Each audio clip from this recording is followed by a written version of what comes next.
Ben apparently didn't. Ben came away thinking that my remedy for the truth about free will was that people should lie to kids about free will.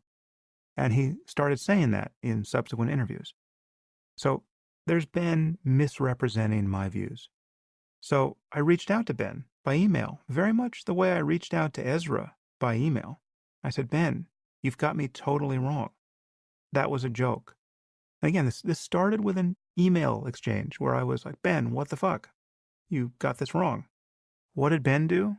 Did Ben go pure Ezra Klein evasion on me?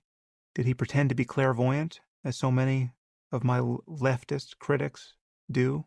Cenk Uygur, my 3-hour debate with him, where he's pretending to read my mind and tell me and the world what I really meant when I said something? No, he apologized immediately. He said, sorry, I didn't mean to misrepresent you. And as far as I know, he has never done that again. And that was the end of the exchange, right? It didn't go into this circle of hell where I'm trying to get him to admit that it was a joke. Same with Jordan Peterson. Jordan Peterson got on Dave Rubin's show and he said, the problem with Sam Harris is he doesn't understand consciousness. He doesn't understand how mysterious consciousness is. He doesn't understand how profound it is and how it's not easily reduced. Something like that. He said, in fact, the opposite of one of my core beliefs. It was as though I had gotten on Rubin's show and said, the problem with Jordan Peterson is he doesn't understand the power of myth. Doesn't understand Carl Jung. I don't think he's read Carl Jung.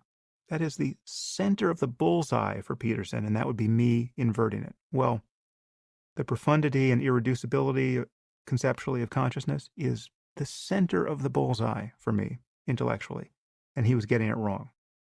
So I wrote to Jordan. Jordan and I had a kind of painful collision on my podcast, certainly the first one. And I said, Jordan, you've got me completely wrong. You're misstating my views. What did Jordan do? Did he give me some rigmarole about how that's not what I really think about consciousness? Or that he didn't really misrepresent me? No. Instantaneous apology. He said, sorry, I guess I have to read your books so I know what I'm talking about when we have our public events.